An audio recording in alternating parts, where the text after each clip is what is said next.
안녕하세요. 영문 교과를 활용한 교과 해설 창세기 제8과입니다. 지난주 우리는 이런 내용을 공부했습니다. 언약이란 사람이 계약을 파기하더라도 원점에서 다시 시작하여 믿음의 표징을 주시며 확실히 이루시는 신실하신 하나님을 신뢰하는 것. 자, 그럼 오늘 제8과에서 다룰 내용은 뭘까요? 제목은 바로 약속입니다. The promise. The promise. 창세기 24장 1절은요. 아브라함이 나이가 많아 늙었고 여호와께서 그에게 범사의 복을 주셨더라. Now Abraham was old, well advanced in age, and the Lord had blessed Abraham in all things. In all things. 모든 일에 범사의 복을 주셨다는 것이죠. 아브라함의 생애를 살펴보면 굴곡이 있었습니다. 기복이 있었죠. 그럼에도 불구하고 복을 주시는 분이 누구신가? 바로 하나님이십니다. 범사에, 그것도 범사에. 그러므로 우리가 이 아브라함을 통해서 알 수 있는 것은 내가 하나님의 약속 안에 머무르면 범사에 우리는 복을 받는 것입니다. 굴곡이 있는 것처럼 보이고 내리막이 있는 것처럼 보이지만 결국은 우리는 하나님을 향한 그 산으로 올라가는 것이죠.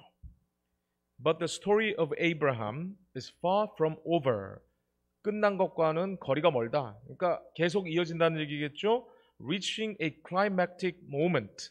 아주 절정을 이루는 어떤 사건인데요. When he took his son to Mount Moriah. 그러니까 모리아 산으로 그 아들을 데리고 갔을 때였죠. To be sacrificed. 뭐 하러요? 번제로 드리기 위해서. Isaac, however, is replaced by a ram. 이 양으로 이 이삭이 대치되는 그런 사건이 있었습니다. Which signified God's commitment to bless the nations. 이 민족들을 복 주시겠다고 하는 하나님의 그 약속, 헌신, 그것을 상징하는 것이었죠. Through his seed. 그 씨를 통하여, 뭐 후손이라고도 번역되어 있습니다만은 성경에서 씨가 더 정확한 표현입니다. 그래서 하나님께서 약속의 씨를 주셨기 때문에 그 약속의 씨를 통하여 하나님은 복을 주시고 많은 후손을 주시겠다고 했는데 이 약속의 씨를 드리라? 이건 도무지 이해할 수 없는 노릇이죠. That seed of course was Jesus. 그래서 이 대문자로 된 S seed는요 바로 예수 그리스도를 의미하는 것입니다. Hence, 그러므로 in this astonishing story, 놀라운 이야기죠. 깜짝 놀랄 이야기입니다. And in some ways troubling. 문제가 너무 많아 보이는 이 사건에서 more the plan of salvation is revealed. 구속의 계획, 구원의 계획이 더 잘 드러나 있다. 자, 한번 볼까요? replace. 이삭이 숫 양으로 대치되죠. replace. 이것은 대체하다, 바꾸다, 교체하다. 명사는 replacement. whatever the deep spiritual lessons here. 여기에 영적인 그런 교훈이 영적인 그 깊은 교훈이 여기 있더라도 the family of Abraham, nevertheless, 그럼에도 불구하고 아브라함 가족들은 must have been shaken by it. it는 뭐예요? 아들을 번제로 드리려 했던 그 사건이죠. 이것 때문에 shaken, 흔들렸을 것이다. 흔들렸음이 틀림없다. And the future of Abraham is not clear. 그리고 아브라함의 미래도 불투명했죠. 하나님과 언약을 맺을 당시에는 그는 믿음으로 맺었지만은 그 약속이 더디니까 어떻게 했습니까? 엘리에셀을 하나님 여기 있습니다. 내가 아이를 못 낳습니다. 그랬더니 너의 씨가 후손이 된다라는 그 말을 인간적으로 해석해서 사라가 몸종 하가를 주었죠. 그리고 어떻게 됐습니까? 이스마엘이 나왔습니다. 그리고도 하나님이 그게 아니라 너의 몸에서 날 자라고 말씀하셨고 드디어 이삭이 태어난 것이죠. 그런 약속의 아들이 죽을 뻔했습니다. 정말 아브라함의 미래가 날아갈 뻔한 것이죠. He arranges the marriage of his son to Rebecca. 그래서 리브가와 결혼을 이렇게 주도했고요. Who will give birth to two sons. 두 아들을 낳았어요. 그러니까 영어 표현 그대로 하면 두 아들에게 뭐를 준 거예요? 생일을 준 겁니다. 그게 낳았다라는 표현입니다. And Abraham himself marries Keturah. 그두라하고 결혼을 합니다. 아브라함이 who will give him many children. 또 거기 사이에서 많은 아이들을 낳았습니다. This week we will follow Abraham to the end of his life. 그의 아브라함의 인생의 말년을 한번 살펴보게 될 것입니다. Marriage, 이건 결혼. 비슷한 말 웨딩이 있죠. 유사한 말로도 wedlock, matrimony 이런 말이 있습니다. match라는 게 이게 이어주다라는 거잖아요. 그래서 match. 천생연분을 a match made in heaven. 하늘에서 이렇게 연결된 그 match. 그러니까 연결? 네, 이렇게 이야기할 수 있습니다. 하나님의 약속 안에 있어야 범사에, 노년에 복을 받는다. 저는 이렇게 이 전체를 이렇게 요약을 해봤습니다. 하나님의 약속 안에 있어야 범사에, 노년에 복을 받는다. 자, 모리아산, 마운트 모라야, 일요일. 자, 하나님이 약속을 하신 분인데 약속을 과연 깨뜨리실까? Genesis 22 has become a classic in world literature. 세상의 문학에서 아주 고전이 됐죠. And has inspired philosophers, 그 철학가들과 and artists, 예술가들을 영감을 불어넣습니다. Not just theologians. 그러니까 신학자들뿐만 아니라 창세기 22장의 사건은 문학과 예술과 기타 여러 인간이 할 수 있는 그런 내용들의 그 영감을 불어넣었다는 것이죠. The meaning of God's test. 하나님의 그 시험의 뜻은 is difficult to comprehend. 이해하기 어렵다. 자, comprehend, 이해하다, 깨닫다. understand, perceive, grasp, conceive 이런 뜻입니다. 그리고 포함하다라는 것도 또 다른 뜻이 있습니다. 자, however, 그러니까 이해하기 어렵다는 것이죠. This divine command, 이 divine이라고 하는 것은 두 가지 뜻이 있어요. 하늘의 또 거룩한 또 신적인 그런 의미가 있습니다. 그래서 이거는 하나님의 명령 이렇게 표현하면 좋겠습니다. 이걸 신적인 명령 내지는 하늘의 명령 이렇게 해도 되겠지만 이거는 하나님의 명령, 거룩한 명령보다는 하나님의 명령이 더 올바른 해석입니다. This divine command contradicted the later biblical prohibition against human sacrifices. 그 레위기서에 보면 인간을 제물로 드리는 것을 하나님은 금지하고 있죠. 근데 왜 하필 아들을 드리라고 했을까요? And it surely seems to work against God's promise of an eternal covenant through Isaac. 영원한 그 언약, 그렇죠? 이삭을 통해서 하나님께서 언약을 이루시겠다고 했는데 그 아들을 죽이면 어떻게 되는 겁니까? 이루어지지 않지요. 철저히 인간적인 생각입니다. 우리가 하나님의 언약을 이루지 못하는 가장 유일한 이유 중에 하나는 바로 우리의 식대로, 내 생각대로 하나님의 계획을 이해하기 때문인 것입니다. 그래서 하나님께서는 축복으로 이끌려고 하시지만은 그것을 대부분 사람들은 축복으로 받아들이지 못하는 것입니다. 그래서 순종하지 않지요. 인간의 꾀로 순종하지 않을 때 우리는 하나님이 주시려고 하는 엄청난 복을 놓치고 있는 것입니다. 창세기 22장 1절 내용의 첫 번째 그 일 후에 하나님이 아브라함을 시험하시려고 그를 부르시되 그 일 후에 아브라함을 시험하시는 겁니다. 아브라함아 하시니 그가 이르되 내가 여기 있나이다. 그럼 이 한 단어에는 굉장히 큰 의미가 함축되어 있습니다. 하나님께서 부르시니까 아브라함이 도망치지 않아요. 이제는 하나님을 좀 아는 것입니다. 하나님이 부르시는 것은 결과적으로 복이라는 걸 아는 것이죠. 물론 하나님의 부르심에 따라 젖과 꿀이 흐르는 땅에 왔습니다. 그러나 아브라함은 그 젖과 꿀이 흐르는 땅에서 큰 시련을 당합니다. 기근이 들었어요. 물이 없었습니다. 자기 고향은 메소포타미아입니다. 유브라데스 강, 티그리스 강이 있어요. 거기 물이 얼마나 많은 곳입니까? 그래서 그는 잠시 고향으로 돌아가는 대신에 잠시 이집트, 나일강 쪽으로 발길을 돌리죠. 그러나 그는 믿음을 버린 것은 아니었습니다.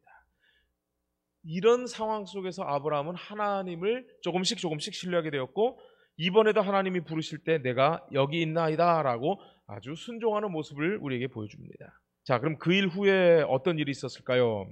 창세기 21장을 보시면 약속의 아들 이삭이 드디어 탄생합니다. 그런데 가정에 분열이 있었고요. 이 사라의 등살에 못 이겨 하갈, 그리고 그 아들 이스마엘이 추방당합니다. 그리고 하나님께서 정말 그에게는 무자했던 그에게 이삭이 태어났는데 그 이삭을 어떻게 하라는 겁니까? 제물로 바치라는 것이죠. 계속 또 읽어보겠습니다. 여호와께서 말씀하신 대로 사라를 돌보셨고 여호와께서 말씀하신 대로 사라에게 행하셨으므로 사라가 임신하고 하나님이 말씀하신 시기가 돼요. 여러분 여기 보시면 말씀 계속 강조되죠. 노년에 아브라함에게 아들을 낳으니 아브라함이 그에게 태어난 아들 곧 사라가 자기에게 낳은 아들을 이름하여 이삭이라 하였고, 그러니 이것은 너무나 놀라운 약속의 성취였죠. 그런데 그 이삭을 어떻게 하라는 겁니까? 제물로 바치라는 겁니다. The biblical notion of test in Hebrew, 니사라고 하는 그 테스트, 시험하다라는 말의 뜻이 뭐예요? Embraces two opposite ideas. 두 개의 상반된 개념을 지금 embrace라고 하는 건 붙들다, 포함하다, 아우르다 이런 뜻입니다. embrace는 hug랑도 같은 말입니다. 끌어안다. 그래서 이 심판이라고 하는 것, 그 시험이라고 하는 것은 두 가지 개념이 있는데, it refers to the idea of judgment, 심판을 의미하고요. That is a judgment in order to know what is in the heart of the tested one. 시험 받는 사람의 마음에 무엇이 있는지를 알기 위한 게 그것이 이제 심판을 통한 시험이죠. 그리고 but it also brings the assurance of God's grace. 하나님의 은혜의 확실을 가져오는 겁니다. On behalf of tested. 그 축복받는 자에게 이 하나님의 은혜를 확신하게 되는 그런 복이 오는 겁니다. In this case, 이 경우에 Abraham's faith in God, 하나님을 믿는 아브라함의 믿음이 takes him to the point, 어디로 지금 이끌었어요? That he runs the risk of losing his future. 그 하나님을 지금까지 믿어왔는데 자칫 그가 하나님의 말씀대로 한다면 그의 미래가 날아가는 겁니다. 그의 번영이 날아가는 겁니다. 아들을 잃어버리는 것입니다. 그런데 심판의 두 가지 개념을 우리가 좀 전에 읽어봤죠. 첫 번째, 시험은 심판이다. 그래서 이 사람이 제대로 알고 있느냐, 그의 마음속에 있는 게 뭐냐. 우리가 시험을 쳐도 그렇잖아요. 그의 실력이 어떤지 알려주는 게 심판이잖아요. 그리고 그 시험을 잘 통과하면 축복이 있잖아요. 그렇습니다. 시험은 축복입니다. 시험은 축복입니다. 출애굽기 20장 20절 보시면 하나님께서 임하시는 것이 너희를 시험하고 너희를 경외하여 범죄하지 않게 하려 합니다. 하나님이 임하시는 것이 우리를 시험하는 것이고 그것은 결국 범죄하지 않는 그런 복을 가져다 주는 것입니다. 신명기 8장 16절 내 조상들도 알지 못하던 만나를 광야에서 네게 먹이셨나니 이는 다 너를 낮추시며 겸손은 너를 시험하사 마침내 네게 복을 주려 하심이었느니라. 낮춘다는 얘기는 뭡니까? 내 힘으로 광야에서 살아남으려고 하는 노력, 물론 그 노력을 저는 폄하하고 싶은 생각은 없습니다. 그러나 하나님보다도 더 나를 드러내는 것, 이것이 마귀의 정신 아닙니까? 그래서 광야에서 시험이 있었습니다. 이 시험을 통하여 하나님은 복을 주시려 했다. 그러므로 우리가 어떤 시험이 올 때 이것을 복을 주시려고 하는 하나님의 은혜라고 생각을 하면 그 시험을 우리가 능히 이겨낼 수 있을 것입니다. 시편 26편 2절 여호와여 나를 살피시고 시험하사 내 뜻과 내 양심을 단련하소서. 여기도 시험이 말하자면 내 실력을 강화하는 것으로 묘사하고 있는 겁니다. 내 믿음의 세계에 있어서 내가 영적인 힘을 기르는 것이 바로 시험이 있는 것이죠. 야고보 1장 12절 시험을 참는 자는 복이 있나니 시험을 통과하는 자는 복이 있나니 이는 시련을 견디는 자가 주께 해서 자기를 사랑하는 자들에게 약속하신 생명의 면류관을 얻을 것이기 때문이라. 그렇습니다. 우리가 시험을 학교 다니면서 시험을 좋아하는 사람이 어디 있겠습니까? 그러나 그 시험을 통해서 우리는 성장해 온 것입니다. 그러므로 영적인 시험을 통해서 우리는 하나님을 더 믿게 되고 하나님을 의지하고 그리고 그 시험을 통과한 이후에 우리는 정말 헤아릴 수 없는 복을 받게 되는 것입니다. Also, biblical faith is not so much about our capacity to give to God and to sacrifice for Him. 요약하면요, 이 성경적 믿음이라는 것은 우리의 능력이죠. 어떤 능력이에요? 하나님께 드리는 능력도 하나님을 위하여 제물을 드리는 헌신하는 그런 것이 아니라는 거예요. Though that has a role. 물론 그것도 역할이 있죠. 우리가 하나님 앞에 헌신하는 것, 하나님께 드리는 것, 그건 참 감사로 말미암아 우리가 하나님께 우리의 감사를 돌려드리는 것 참 중요한 것입니다. 거기는 의심할 여지가 없는 것이죠. But about our capacity to trust Him. 하나님을 신뢰하는 우리의 능력 and to receive His grace. 그분의 은혜를 받는 그것이 우리의 역량이 바로 우리의 믿음이라는 거예요. 그러니까 내 힘으로 뭔가를 하는 능력이 아니라 하나님의 은혜를 있는 그대로 받아들일 수 있는 나의 믿음, 이것이 중요하다는 것이죠. While understanding just how undeserving we are. 우리가 그럴 가치가 없는데도 undeserving, 그런데도 그걸 우리 하나님께서는 주신다고 하니까 그것을 받는 것. 여러분, 이게 은혜라는 겁니다. 여러분, 무비보셋 아시나요? 무비보셋이 이렇게 다리를 절게 됐죠. 그런데 하나님은 다윗을 감동시켜서 그 원수의 집안에서 그 아들을 찾아내잖아요. 받을 자격이 없는데도 capacity, 용량, 수용력, 능력, 지위, 이런 뜻이 있습니다. undeserving, 가질 자격이 없는, 또 그럴 가치가 없는. 반대로 deserving, 이거는 받을 만한 가치가 있는. 그래서 이 종교 서적을 보면 undeserving, deserving, deserve 이런 단어들이 참 많이 나옵니다. Because the Lord Himself had provided a ram for the intended sacrifice. 그 제물을 위해서 하나님께서는 친히 숫 양을 준비하셨죠. Which itself pointed to His only hope of salvation, Jesus. 바로 예수님을, 우리의 유일한 구원신 예수님을 가리키는 그 숫 양을 이미 하나님이 준비하셨죠. 그래서 우리는 그 준비된 어린 양 예수 그리스도를 받아들이는 것이 우리의 캐패시티, 우리의 능력이라는 것입니다. 하나님이 죄를 알지도 못하신 이를 우리를 대신하여 죄로 삼으신 것은 우리로 하여금 그 안에서 하나님의 의가 되게 하려 하심이라. 여러분, 우리가 하나님 앞에 의로워지려면 우리 하나님께서 이 아브라함의 시험에서 그 양을 준비하신 것, 그것을 믿고 받아들일 때에 우리는 그 안에서 하나님의 의가 되는 것입니다. 엘렌 화이트는 이렇게 말하죠. 그로 가장 높은 표준에 도달할 수 있도록 하기 위하여. 그렇죠. 이게 시험의 목적입니다. 우리가 성장하는 겁니다. 실력이 자라는 것이죠. 하나님께서는 일찍이 사람이 견디도록 부름을 받은 시험 가운데 가장 견디기 힘든 다른 시험을 당하게 하셨다. 아브라함은 밤의 이상 중에 모리아 땅으로 가서 그에게 보여주게 될 산에서 그의 아들 이삭을 번제로 드리라는 지시를 받았다. 이 명령을 받을 때 아브라함의 나이는 120세였다. 그러므로 아브라함의 아들이 20세에 이런 큰 시험을 같이 겪은 거예요. 아브라함뿐만 아니라 이삭도 큰 시험이었어요. 그러나 이 부자가 정말로 믿음으로 일치한 것이죠. 자, 요약을 해보면 시험을 통해 약속을 이루는 것은 내가 아니라 하나님의 은혜요. 내 능력으로 뭔가가 이루어지는 것이 아니라 하나님이 주신 은혜라는 것을 내가 확인하고 받아들이는 것. 이것이 시험을 통해서 우리가 약속을 이루는 것은 하나님의 은혜를 확인하는 것이다. 이렇게 요약을 했습니다. 자, 월요일입니다. 하나님께서 친히 준비하시리라. God will provide. God will provide. 창세기 22장 7절입니다. 이삭이 그 아버지 아브라함에게 말하여 이르되 내 아버지여 하니 그가 이르되 내 아들아 내가 여기 있노라.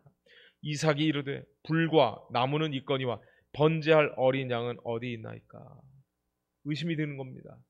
분명히 하나님께서 번제를 하라 그랬는데, 제물을 드리라 그랬는데 설마 날까? 그래서 물어보는 겁니다. 번제할 어린 양은 어디 있나이까? 그랬을 때 하는 말이 하나님이 자기를 위하여 친히 준비하시리라 하고 두 사람이 갑니다. 이렇게 길을 떠나기 전에 아브라함이 종들에게 말합니다. 너희는 나귀와 함께 여기서 기다리라.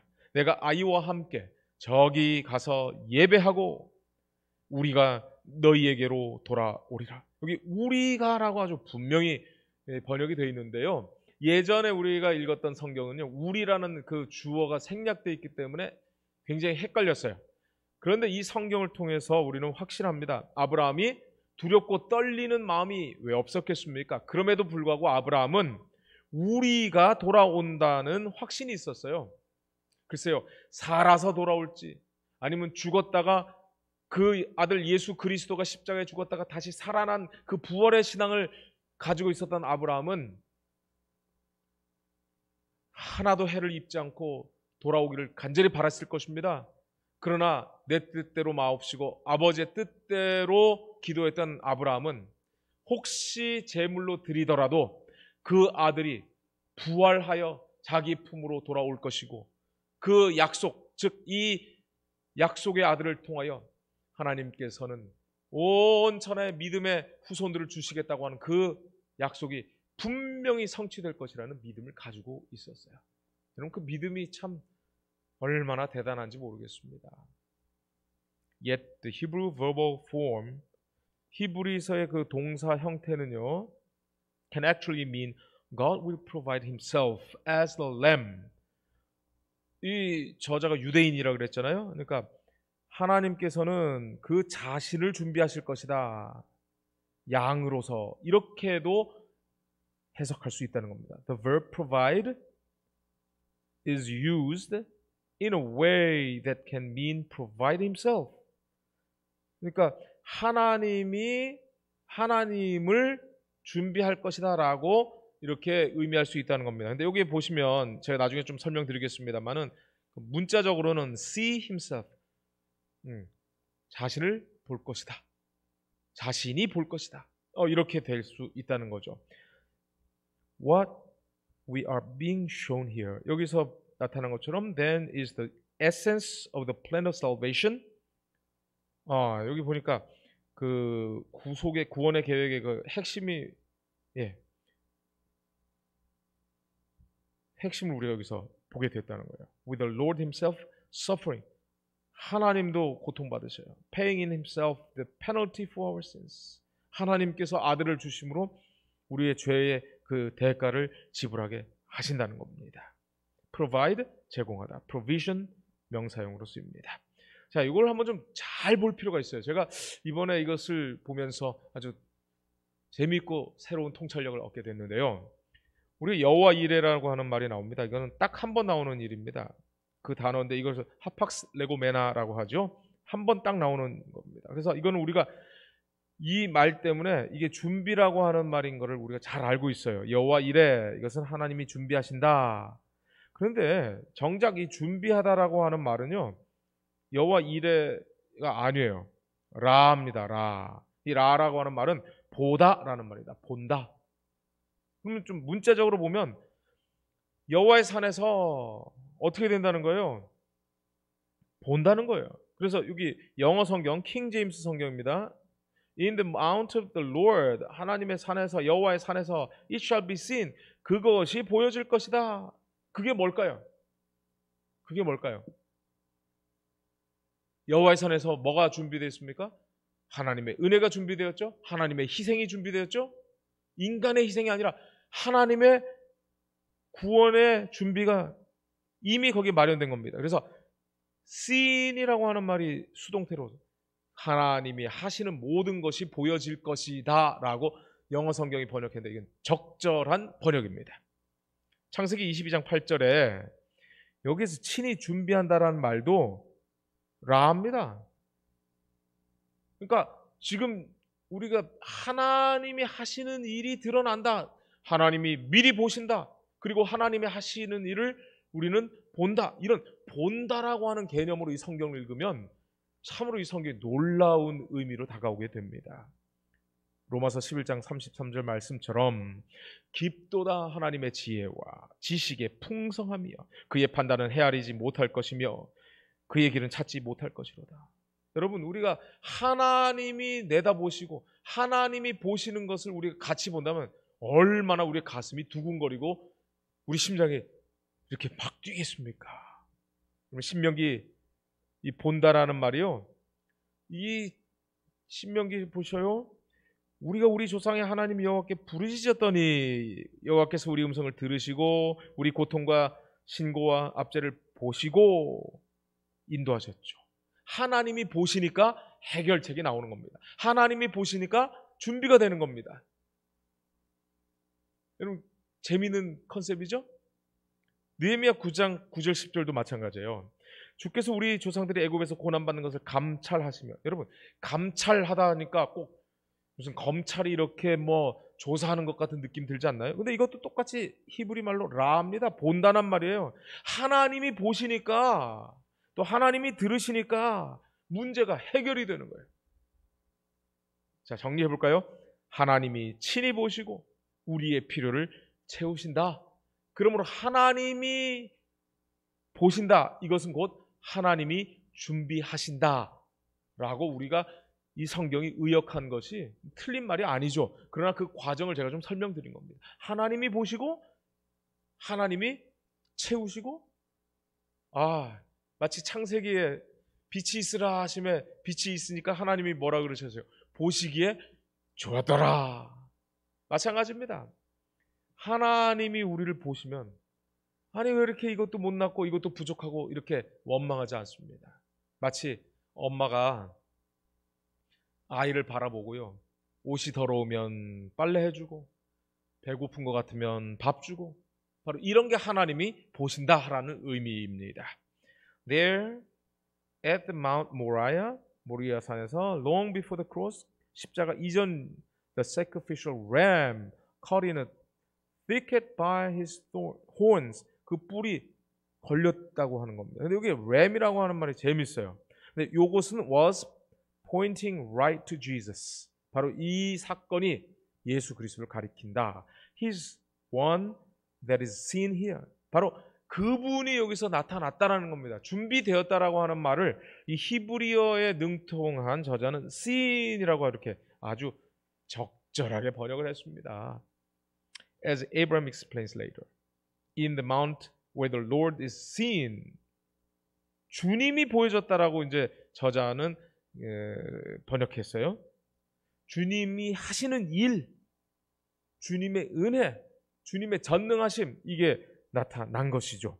Jesus himself had pointed to Abraham's prophetic utterance here. utterance라고 하는 것은 말입니다. 그 아브라함이 예언적으로 한 말을 바로 누구에게 그렇게 Jesus, 예수님께서 여기서 이제 언급하죠. When he said, echoing Abraham's statement, 그것을 반영하면서 Your father Abraham, 너희들의 아버지 아브라함은 rejoiced to see my day, 나의 날 볼 것을 보고 기뻐했다. 보고, 이거 보고 계속 보고. And he saw it and was glad. 그리고 기뻐했다. 마치 창세기 느낌 나시죠? 하나님이 지으신 모든 것을 보시니 보시기에 심히 좋았더라. 예. 이렇게 성경이 참 통하는 걸 볼 때 아주 쾌감이 있어요. 램이라고 하는 것은요, 숫 양입니다. 제가 전에도 한번 말씀드린 적이 있는데요. 동서로는 들이받다예요. 왜냐하면 이 양에는 이렇게 큰 뿔이 있거든요. 그래서 이 램, L로 시작하는 이 램, 여기 B는 묵음이고 이건 어린 양이고, 램 이것은 숫 양입니다. 유 이건 암양, sheep 이것은 일반적으로 우리가 양이라고 하죠. 그래서 이것은 불가산 명사로서 a flock of sheep 이렇게 해야 됩니다. sheep 자체는 a sheep 하면 안 됩니다. 창세기에 보시면 여기도 보세요. 하나님의 천사가 손대지 말라. 내가 이제야 내가 하나님을 경외하는 줄을 아노라. 아브라함이 눈을 들어 살펴본즉 한 숫양이 뒤에 있는데 뿔이 수풀에 걸려 있는지라. 아브라함이 가서 그 숫양을 가져다가 아들을 대신하여 번제로 드렸더라. 마치 다니엘에게 늦게 찾아온 그 천사 있죠? 왜 천사가 늦었어요? 바사 왕국의 군주가 21일 동안 막았다 그러잖아요. 아마 이런 느낌이 아니었을까. 하나님께서 이미 준비해 놓으신 어린 양이 있는데 왜 수풀에 걸려 있었을까. 바로 여기에 믿음의 시험입니다. 그리고 성도의 인내가 여기 있는 것입니다. 기다리고 참는 사람들에게는 예수 그리스도의 구원을 보게 되는 것입니다. 여러분, 이렇게 정리해 볼까요? 약속의 아들을 포기했을 때 약속을 이루시는 하나님을 만날 수 있다. 하나님 요거 아니면 안 됩니다 라고 하는 내 방법을 포기했을 때 약속을 이루시는 정말 더 크고 놀라운 방법을 가지신 하나님을 만나게 되는 것입니다. 근데 여기서 한 가지 재미있는 생각이 있어요. 어린 양에서 숫양으로 바뀝니다. 어린 양이 어디 있냐? 아버지한테 묻습니다. 어린 양은 어디 있습니까?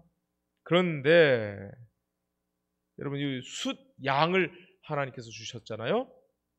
이건 창세기 15장 9절에 언약을 맺을 때 드린 제물들 중에서 암염소, 또 암소가 있죠. 또 숫양이 있어요. 이 아일이라고 하는 숫양. 어린 양은 새입니다. 새. 다른 단어가 쓰여졌어요. 아마도 그 힘없고 보잘것없는 그 어린 양이 아닌 이 강한 숫양을 제물로 드렸을 때 그 강한 어린 양을 언약의 상징으로 다시 한번 하나님께서는 창세기 22장에서 보여주시는 것이라고 저는 그렇게 생각을 합니다. 램, 미국의 자동차가 있습니다. 크라이슬러의 램이라고 하는 자동차가 있죠. 보기에도 아주 튼튼해 보이지 않나요? 바로 이것이 요 모델 이름이 빅혼입니다. 너무 재밌죠? 빅혼. 그러니까 이것은 어린 양과 좀 다른 거예요. 그리고 이 숫양을 창세기 15장에서 제물로 드렸고 하나님께서는 친히 준비하신 이 숫양을 아브라함의 믿음을 위하여 주셨습니다. 자, 너희 조상 아브라함은 나의 때 볼 것을 즐거워하다가 보고 기뻐하였느니라. 그래서 이 창세기 지금 여기 이 내용에서는요, 본다라고 하는 것은 하나님이 보시는 것은 곧 하나님의 준비, 그리고 하나님이 준비하신 것을 보는 것은 행복, 이런 도식이 되겠죠. 자, 시험에서 출제자의 의도를 잘 파악하면 성적이 좋아지잖아요. 그것처럼 우리는 하나님과 같은 시각을 가져야 승리할 수 있고 은혜를 받을 수 있어요.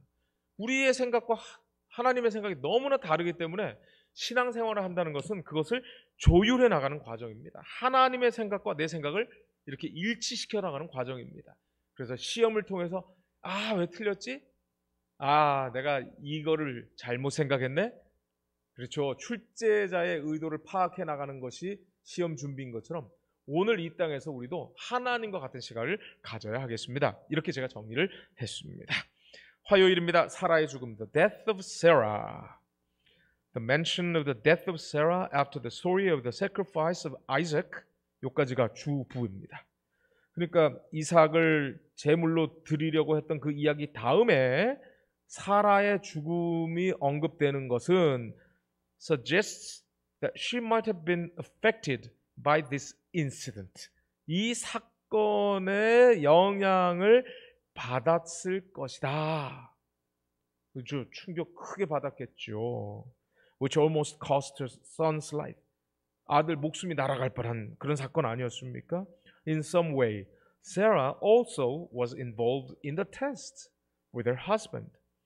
그런 의미에서 어떻게 보면 아브라함이 아들을 번제로 자기 아들을 죽이려고 했던 그 사건 이후에 아마 사라는 그 아브라함을 믿을 수 없는 영감태기, 아마 이렇게 생각했을지도 몰라요. 그러므로 사라도 그 이후에 계속하여 시험에 들어있다는 거예요. 저 아브람 남편을 통해서 하나님은 과연 약속을 이루실 것인가? 아니면 내 남편은 도대체 믿을 수 없는 사람인가? 이런 시험이 있었던 것이죠. Just as she was in his travels and his occasional lapses in faith. 그렇죠. 아브라함과 같이 여행하면서 그가 occasional이라는 것은 종종 자주 뭔가요? lapse. 넘어진 거죠. 실수하는 거예요. lapse. 이 lapse가 어떤 의미도 있냐면요. 타임 랩스라고 하는 말 들어보셨을 거예요. 구름이 막 빨리 지나가는 건요. 한 장 찍고 한참 기다렸다 또 한 장 찍고 그걸 이제 합성해서 만든 것이 타임 랩스거든요. 근데 이 랩스라고 하는 말은 경과라는 말도 되지만은 그게 진행되면서 수없이 작은 실수를 반복하고 넘어지고 하는 이 모든 것도 랩스예요. 그렇죠. 우리의 인생의 여정에서 보면 실수할 때 많잖아요. 예. 사라를 깨워서 한 번 더 그의 아들을 안아보도록 해야 할까? 하나님의 요구를 그에게 말해야 할까? 그는 마음을 그에게 털어놓고 이 무서운 의무를 그와 아내와 분담하고 싶었다. 그러나 그는 그 여자가 자신의 일을 방해할까 봐 두려워서 자제하였다. 이삭은 그 여자의 기쁨과 자랑이었고 그 여자의 생명은 그와 결탁되어 있었으므로 모성애가 그 희생을 거절할지도 몰랐다. 그렇죠. 아브라함이 고민하다가 아내에게 말하지 않고 큰 사건을 저지른 것입니다. 아마 아브라함과 사라가 이런 관계가 되지 않았을까요? 아마 상의도 없이 고향을 떠났을 거예요. 자기를 누이라고 속이는 남편. 하갈 이야기했을 때 말도 안 된다고 하나님이 주신다고 약속했는데 이렇게 믿음을 선택하는 대신에 다른 여자, 젊은 여자를 품에 안는 모습을 보고 실망했을 것입니다. 갈등이 있는데 방관합니다. 해결해 주지 않습니다. 조카에게 당할 때 저 양반을 믿어야 되나 그런 시련이 있었을 것입니다. 그런데 아들까지 바친다고요. 와, 이거는 도무지 견딜 수 없는 일들이었죠. 그래서 이 저자가 써놓은 걸 딱 읽으면서 제가 어떤 뉘앙스를 받았냐면 사라가 아브라함 사건 이후에 화병이 나서 일찍 죽었을지도 모르겠다라는 그런 생각이 들 정도였습니다. Already the specification that she died in the land of Canaan underlines the rooting of Sarah's death in God's promise of the land. 근데 사라의 죽음을 그냥 헛된 죽음이 아니라 하나님이 약속하신 그 땅에서의 죽음, 이게 굉장히 중요하다는 거죠. Sarah is the first of Abraham's clan to have died and been buried in the promised land. 근데 사라는 아브라함의 가문에서 죽은 사람 중에 약속의 땅에 묻힌 첫 번째 사람이었어요. Abraham's concern about himself. 아브라함의 자기를 뭐라고 이야기하죠? A foreigner and a visitor. 자기를 이방인이요 객이라고 표현하잖아요. 그런데 이제 무덤이 있다는 얘기는 뭐예요? 더 이상 떠돌이가 아니라는 의미가 되는 것이죠. And his insistent argument with the sons of Het, 헷 사람들과의 그 대화에서 자기가 이방인이요 나그네요 객이라고 얘기하잖아요. Shows that Abraham is interested not just in acquiring a burial place. 그러니까 그냥 무덤을 삼을 만한 장지로 삼을 만한 곳이 없어서 그랬겠냐는 거예요. He is primarily concerned with settling in the land permanently. 그러니까 거기에 영원히 거주할 것을 염두에 두었다라는 겁니다. 그렇죠? 예. 누군가를 묻는다는 것은 거기가 나의 삶의 터전이 된다라는 의미예요. 자, 여기 클랜이라는 말이 나오는데요. 이거는 일가, 시족, 집단, 무리, 파벌 이런 뜻입니다. 제가 이게 영화인지 아마 게임인지 이런 선전을 하는 것을 보았어요. Clash of Clans. 그러니까 이게 부족을 깨부신다 이런 의미잖아요. 클랜. 왜 그렇다면 장지가 중요한가? 창세기 23장 1절. 사라가 127세를 살았으니 이것이 곧 사라가 누린 횟수라. 127세를 살았습니다. 아브람 그 이후로 더 살았죠. 아브람 175세까지 살았잖아요. 그러니까 이때 당시에 아브람은 몇 살이에요? 10살 많으니까. 예. 그리고도 거의 40년 가까이를 더 살았어요. 38년을 더 살았네요. 그러면 창세기 23장에 보시면 자기가 나그네요 거류하는 자이지만 매장할 소유지를 달라는 겁니다. 이것은 단순히 매장할 소유주가 아니라 거기서 영원히 거주할 곳이라고 저자가 설명했는데 아주 올바른 설명입니다. 창세기 23장 19절 그 후에 아브라함이 그 안에 사라를 가나안 땅 마므레 막벨라 밭 굴에 장사였더라. 여기가 막벨라 굴에 세워진 아주 거대한 무덤입니다. 후에 생긴 무덤이고요. 여기 보시면 유대교 회당과 이슬람 모스크가 절반 이렇게 나눠 쓰고 있다고 해요. 여긴 레아의 무덤, 사라 무덤이 있고요. 아브람 기념 무덤입니다. 그러니까 이거는 진짜 무덤이 아닐 가능성이 거의 99.9%예요. 네. 여기는 야곱의 기념 무덤이 있어요. 근데 이슬람교 모스크에는 여기에 리브가의 기념 무덤이 있고 이삭의 기념 무덤이 있어요. 그래서 이 아브라함의 그 가족들이 이렇게 쫙 이슬람교와 유대교 회당으로 이렇게 구분이 되어 있죠. 자, 창세기 50장 25절에 재미있는 이야기가 있습니다. 요셉이 죽기 전에 그 후손들에게 이렇게 이야기합니다. 하나님이 반드시 당신들을 돌보시리니 이집트에서 불멸의 신앙을 가지고 있던 사람들 사이에서 자기는 죽지만 하나님이 우리 후손들을 돌보실 것이다. 그러므로 당신들은 여기서 내 해골을 메고 올라가겠다. 약속의 땅 어디로 가라는 거예요? 가나안으로 올라가라는 거예요. 내 해골을 메고. 그러므로 이 해골을 메고 어디로 간다고 하는 것은 정착하는 곳이다라는 그런 의미를 성경에서 발견할 수 있습니다. 그리고 모세가 어떻게 했을까요? 출애굽기 13장 19절입니다. 모세가 요셉의 유고를 가졌으니 여러분 모세가 그 오래전 요셉의 유언을 기억하고 있었어요. 그리고 출애굽할 때 그 바쁘게 나오는데도 불구하고 요셉의 유고를 탁 확보하고 나왔던 겁니다. 왜냐면은요, 바로 그 요셉이 유언한 데는 내가 묻힐 곳은 바로 우리의 하나님께서 약속하신 곳이어야 된다라고 하는 믿음이 거기에 반영되어 있었기 때문입니다. 아무리 살기 좋은 이집트라 할지라도 아브라함이 그 갈대아 우르에서 약속의 땅으로 온 것처럼 이집트에서 약속의 땅으로 가야 하는 것입니다. 여러분 약속의 땅은 절대로 소돔 고모라처럼 눈에 보기에 좋은 땅이 아니에요. 거기는 하나님의 보호하심과 은혜와 섭리를 경험하는 땅이 약속의 땅입니다.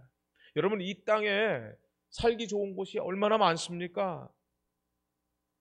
그러나 우리가 어려울 때일수록 하나님을 붙드는 것이 인간의 연약한 모습 아닌가요? 바로 약속의 땅. 요셉은 그곳으로 내 해골을 메고 가라 이렇게 약속했죠. 자, 지난번에 잠깐 다룬 것인데요. 이 노아의 그 손자죠. 가나안이 저주를 받았습니다. 그런데 이 가나안 그 지명에 모리아가 있었고요. 막벨라 굴이 있었습니다. 이런 것들을 보니까 이곳은 바로 하나님의 약속을 확인하는 장소예요. 그러므로 저주받은 것처럼 보이는 가나안은요. 절대 저주받지 않았어요. 십자가에 예수님이 달리시면서 그 저주를 깨트리셨습니다. 자, 수요일 이삭을 위한 아내, a wife for Isaac. Just as Abraham wanted to acquire the land in order to bury his wife. 자, 그 아내를 그 장사하기 위해서 땅이 필요했잖아요. Because of God's promise to his descendants that they would have this land. 왜 이렇게 땅을 관심을 두었을까요? 그것은 바로 그 후손들이 하나님의 약속에 따라 거기에 살아야 하기 때문이었다.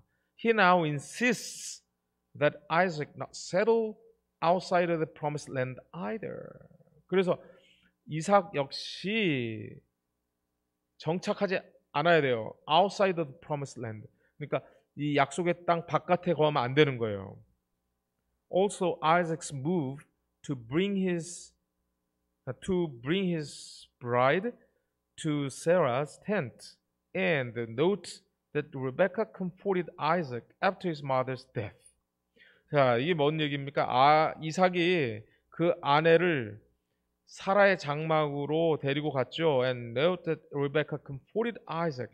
그랬더니 리브가가 이삭이 이 리브가를 통해서 위로를 얻죠. 어머니가 돌아가신 이후에. 이것은 뭐를 상징하냐면 point back to Sarah's death. 사라의 죽음을 가리킵니다. Implying Isaac's pain at the loss of his mother. 엄마를 잃은 그 슬픔이 얼마나 크겠느냐 하는 것이죠. 브라이드는 신부 또는 새색시, 신랑은 브라이드 그룸, 브라이드 빼고 그룸 이렇게도 얘기합니다. 그리고 newlywed, 허니무너 신혼 부부들을 이렇게 합니다. 자, 그럼 여기 보세요. 창세기 24장 3절. 내가 너에게 하늘의 하나님, 땅의 하나님신 여호와를 가리켜 맹세하게 하노니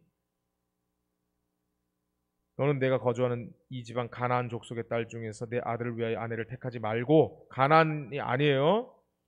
내 고향 내 족속에서 내 아들 이삭을 위하여 아내를 택하라. 왜요?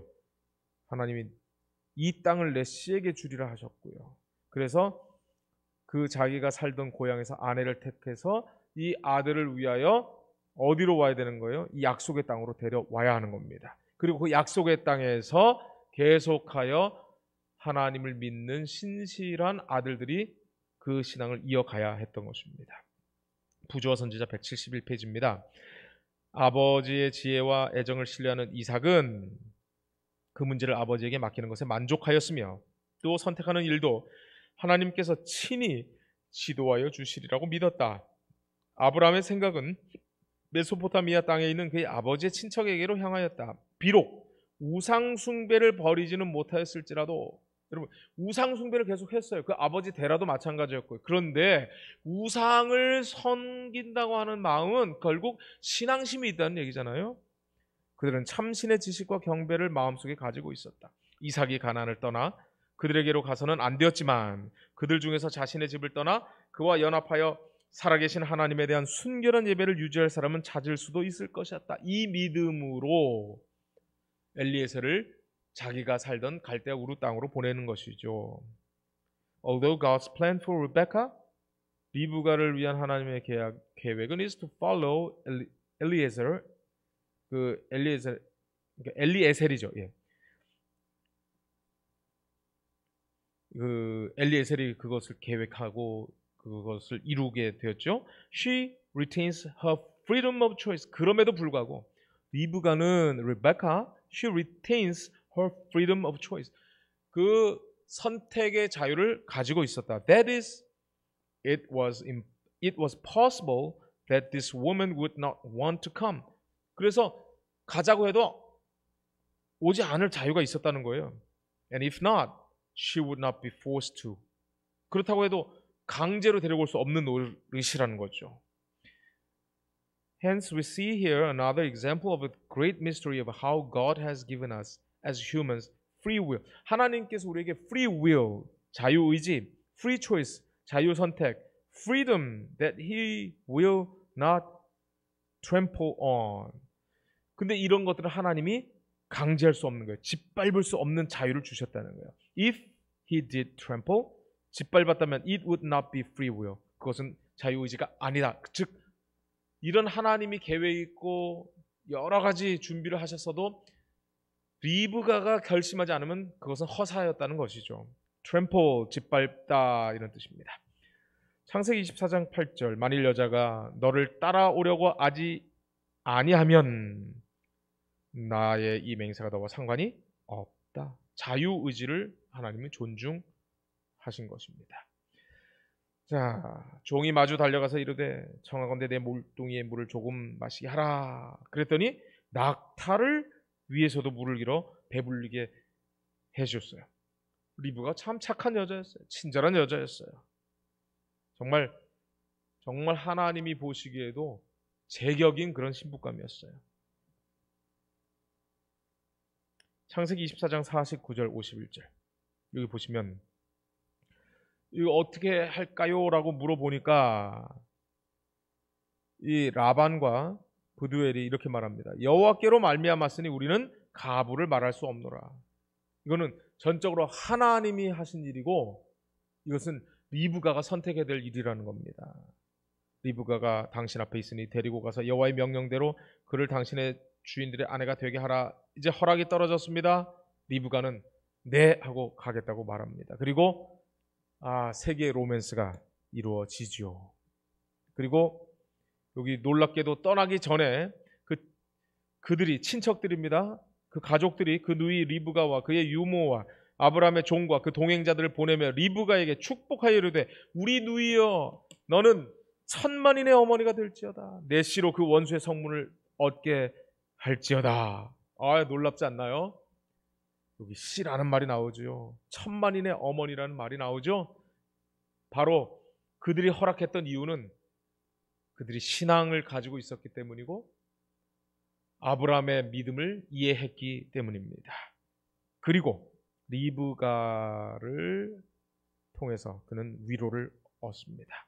믿음의 사람은 자유의지를 주신 하나님의 뜻을 자원하여 따르는 것입니다. 억지로 따르지라도 물론 복이 있겠죠. 그러나 하나님께서 우리에게 자유의지를 주셨기 때문에 우리가 하나님을 우리의 선택에 의해서 따를 때 하나님 그 경배를 받아주시는 것입니다. 이제 마지막 목요일이네요. 아브라함을 위한 아내, a wife for Abraham. After Sarah died, 사라가 죽은 후에 Abraham married again. 참 이해하기 어려운 장면이 나옵니다. 사라가 죽은 다음에 나이도 많은 이 할아버지가 뭐 한다고 또 이렇게 장가를 가는지 모르겠어요. Like Isaac, 이삭처럼 he is comforted. 그도 위로를 받았어요. After the death of Sarah. 사라가 죽은 이후에 위로를 받았다는 거예요. The memory of Sarah must still surely be vivid in the mind of the patriarch. 이 patriarch은 부조입니다. 부조, 조상 이런 뜻이죠. PA가 아버지를 뜻하는 말입니다. As it is for his son. 그 아들도 어머니 돌아가신 이후에 위로받은 것처럼 이 아버지도 그랬을 것이다 라고 말하는데요. 자, vivid, 생생하다, 선명하다 이런 뜻이 있고요. 자, 성경을 보니까 진짜 그러네요. 25장 1절 아브라함이 후처를 맞이하였으니 그의 이름은 그두라라. 그두라.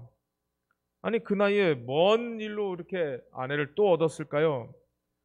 여긴 여러 가지 상반된 주장들이 있습니다. What's interesting is that in Genesis 25, 1 to 4, 12 to 18, 그러니까 이 성경 창세기 25장에 나오는 아주 재미있는 것이 있는데 뭐예요? A list of the children, 그 어떤 족보가 나오는데요. That Abraham had with Keturah. 그두라와의 관계에서 나온 아브라함의 아이들의 명단이 나오잖아요. As well as a list of Ishmael's children. 이스마엘의 아들의 이름하고 같이 나온다는 거죠. The purpose of the genealogy after Abraham's marriage with Keturah. 그두라와 결혼한 아브라함의 그 족보를 왜 기록했을까요? 그 목적은 뭘까요? Who gave him 6 sons? 그두라가 6 아들을 낳았고요. versus his 2 other sons. 그러니까 이삭과 이스마엘 빼고 6 아들을 이 그두라를 통해서 얻습니다. Is perhaps to provide immediate evidence of God's promise that Abraham would father of many nations. 하나님께서 이렇게 약속하셨잖아요. 보라, 내 언약이 너와 함께 있으니 너는 여러 민족의 아버지가 될지라. 그러니 지금 이대로자면 약속의 아들 이삭을 통해서도 민족이 생길 것이고 이스마엘을 통해서도 그 다음에 또 그두라의 아들들을 통해서도 이렇게 될 것이다. 그런데요, 성경은 특별히 바울 신학에서 보면 약속의 아들과 행함의 아들로 딱 구분을 합니다. 그래서 어떤 학자들은 이 그두라를 하갈과 동일시하는 경우도 있습니다. 여기 보세요. 아브라함이 후처를 맞았다고 했을 때 그 후처라는 말하고 그 하갈을 이야기할 때 동일한 단어가 사용되었다고 주장하면서 동일한 인물이지만 이름이 다르다. 그렇죠? 성경 시대도 그렇고 오늘날도 그렇고 이름이 다를 수 있잖아요. 그래서 이런 사람들을 낳았다라고 하는데요. 여기도 보시면 하갈이 낳은 족보도 여기서 설명하고 있어요. 네, 여기서 이제 이 동일 인물이냐 아니냐 이거는 우리가 참 파악하기가 쉽지 않은 것 같아요. 근데 여기서 우리가 한 가지 꼭 보아야 될 것이 있는데, 아브라함의 아들들이 지금 오늘날 우리의 안목으로 보면 이슬람권과 그 다음에 저 이스라엘 사람들이 막 서로 티격태격하고 있잖아요. 근데 사실 우리는 그렇게 보아서는 안 되고요. 우리는 영적 아브라함의 아들로서 모두가 다 하나님께 돌아올 수 있다. 모든 사람이 다 구원받아야 한다. 이러한 관점을 여기서 우리는 꼭 찾아야 합니다. 이게 이슬람 사람들이냐 아니면 기독교인이냐 아니면 이슬람 사람들이냐 유대교냐 이런 차이를 지금 이 성경이 이야기하고자 하는 게 아니에요. 이사야 60장 6절이에요.